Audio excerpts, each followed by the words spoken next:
And he said unto Abram, know of a surety that thy seed shall be a stranger in a land that is not theirs, and shall serve those people, and they'll afflict them for 400 years. God, he's hedging his bets here a lot, right? He says to Abraham, well, go out, into the world, and then he confronts him with a famine, and he confronts him with a tyranny, and with powerful people he wants to take his wife, and then he loses his nephew, and who he has a fight with, and then he has to go fight a war, and now, he's reconstituting this covenant, and God says, yeah, you're going to have a nation is going to come from you, but they're going to be slaves to tyrants for like 400 years. It's like, he's not a great salesman exactly, but the thing about it is that, the thing that I like about it is that it's realistic, and you got to think too, because who knows why it is that the Bible exists or why people wrote it, but if they're going to sell you something, I don't know if this is the way to do it. Because unless you're a salesman who's sophisticated beyond belief, because you'd think that if it was just a matter of controlling the masses, let's say, which is one, say, Marxist interpretation of religion, or providing people with a primitive defense against death anxiety, which is essentially the Freudian interpretation, that you'd kind of make the deals that God cut with Abraham a little more on the positive and polished side, instead of making them a realistic offer constantly like they are. And that's part of the reason I think it is reasonable to treat the Bible as literature. It's more than literature. It's something other than literature. But you can treat it as literature, and I think the reason that you can treat it as literature is because the characters are all complex, including the character of God himself is complex and sophisticated. It's not one-sided. And it's paradoxical and incomprehensible at times, but I think good literature is like that, because true art, here's something about true art. This is something I learned from Jung. It's so smart. He was so smart. So imagine that you inhabit the land that you know, conceptually and practically, and then imagine outside of that, there's that massive space of things that you don't know. And even outside of that, there's the space of things that no one knows, right? So it's the known territory surrounded by the unknown. That's the canonical archetypal landscape. And the unknown manifests itself to you, and that's where new knowledge comes from. But the question is, how is that knowledge generated? And it doesn't just leap from completely unknown to completely articulated in one move. That isn't how it happens. It has to pass through stages of analysis before it becomes articulable. And the first stage of analysis, as far as I can tell, is that you act it out. So if something really surprises you, the first way that you react to it, your category is actually embodied. You'd like this. That's your first category. It's not conceptual at all. It's embodied. And then maybe you start to, like, you're at home at night and something startles you and you freeze, and then it's dark, and then your imagination populates the darkness with whatever might be making the noise. And that's the sequence. It's like embodied response, imaginative representation, exploration, articulation. That's how information moves from the unknown to the known. And artists are the people who stand on that imagistic frontier, and they put themselves out into the unknown, and they take a piece of it and they transform it into some mythological image. And they don't know what they're doing exactly, because they're guided by their intuition if they're real artists. Otherwise, they're just propagandists. They have to be contending with something that they don't understand. And what they do is they make it more understandable, and then people gaze at those artworks, or they listen to the stories, and then they start to become informed by them, but they don't know how or why. I was at the Modern Art Museum of Art in New York. I'm afraid I don't remember which one, unfortunately, but I was in this amazing room. It had all these priceless paintings from the late Renaissance hanging in it. Each painting worth, who knows, $1 billion maybe. They're priceless paintings. So the room it's a shrine, and it was full of people from all over the world who were looking at these paintings. You think, well, what the hell are these people doing coming to this room looking at these paintings? Like, what are they up to? One of them was a painting of the Assumption of Mary, right? Brilliantly composed, and there was all these people looking at it, and I thought, what are they doing? They don't know what that means. Like, why are they looking at that painting? Why is it in this room? Why does it cost $1 billion? Why is that painting worth so much? And the answer to that is, well, we don't really know. Like, it happened. They're sacred objects in some sense, and we gaze at them in ignorance and wonder.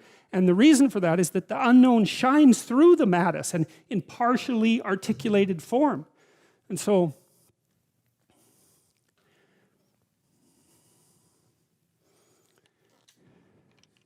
well, that's the role of art. And that's the role of artists, you know? And real artists are contending with the unknown, right? And they're possessed by it. They have a personality trait, openness, that makes them do that. They can't even help it. And I've had lots of creative people in my clinical practice, and I can tell you the worst thing for creative people is to not be creative because they just die. And because it's like maybe you're a tree with a few major branches, you know? That's your personality. So if you're extroverted, man, you can't be cut off from people because you just wither. And if you're agreeable, you have to be in an intimate relationship or you die, you know? And if you're conscientious, man, and you're unemployed, you're just going to eat yourself up because you have to have a duty and you have to carry a load because you just can't stand it otherwise. And open people have to be creative. They have to be because otherwise they die. They don't have any vitality. And so they're cursed with the necessity of putting a foot out into the unknown and making sense of it. And then they're also cursed with the necessity of trying to make a living while they're doing that, which they can't because you can't. It's almost impossible to monetize creative action, as many of you who are creative will no doubt find out. It's very, very frustrating. It's not that creative action is without value, right? Because the creative people are entrepreneurs and the creative people revitalize cities and the creative people make things magnificent and beautiful. You think about what's happened in Europe over the last 1,000 years, say 2,000 years, this amazing, unbelievable collaboration to make things so beautiful that they're jaw-dropping when you walk into them. And you think about the economic value of that, right? I mean, I think it's either France or Spain that's the most visited country in the world. It's one of those two. I think there's more tourists in France than there are people most of the time. And part of the reason for that is it's just so damn beautiful. You just can't stand it. And you think, what's the economic value of that? It's absolutely incalculable. And what's interesting too is that you build that beauty in, and then the farther away you get from it in time, the more valuable it becomes, right? Instead of decaying, it has exactly the opposite effect. Its value magnifies. And one of the things that I'm deeply ashamed of as a Canadian is that our sense of beauty is so underdeveloped. We're so primitive. It's not even primitive, that's the wrong word, because, you know, I don't know what it is. It's second rate. It's second rate at least. It's terror too, because people are afraid of beauty. But the idea that art is, the conservatives really have a problem with this in particular because conservative people tend not to be that creative. And it's a mystery by temperament. It's a mystery to me because they should be concerned with economic development, and beauty is so unbelievably crucial to economic development that it just yells out at you, you know? So anyway, so that's what artists are doing. And so one of the things I would say is buy a damn piece of art, you know? Find one that really speaks to you and buy a piece of art because you invite that into your life, and it's a look out if you do it. If it's a real piece of art, because you'll also get a little introduction to the artist, and then that'll seep into your life, and that'll change things like mad.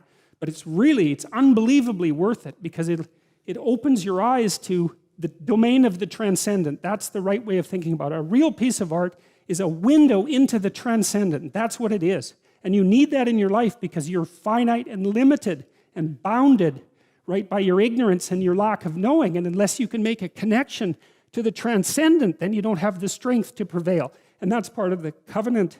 That's part of the covenant with God. And you can see that because you look at these magnificent cathedrals that our civilization built over the centuries. You know, some of those, they're still building this Sagrada Familia in Barcelona, right? And it's an amazing building. I think it's going to take them like 300 years to build that. You know, people in the Middle Ages, they'd start building a cathedral and they think, we'll be done this in 300 years. You know, you imagine the vision that it took to invest in something like that. We look at quarterly reports. We can't think 300 years into the future to build something of that kind of remarkable, what? Those cathedrals are so, they're perfect, they're trees first, right? They're a forest, right? The Gothic cathedrals, they're a forest, and the sun is shining through the branches. That's the stained glass, and they're the perfect balance of light and structure because they're representing something about the proper structure of being, which is something like the proper balance between light and structure. And they represent like the sacred tragedy of mankind. That's why they're in the shape of a cross. And they're open to the sky. That's why they have a dome. And they're full of gold so that it glitters because that's like the city of God, you know? And you can see that integral to to our culture is the idea that beauty is one pathway towards God. And if you can't find another pathway, then why don't you use beauty? I'm sure most of you do that with music, because music is the one thing that modern people can't be cynical about. Thank God for that. And I've been fascinated by music because of that. It speaks meaning to people, right? Even nihilistic punk rockers are so damn engaged with their music that they can hardly stand it. And you can knock on them and say, look, you know, you're having a transcendent religious experience, and they'll just tell you to fuck off, because that's what...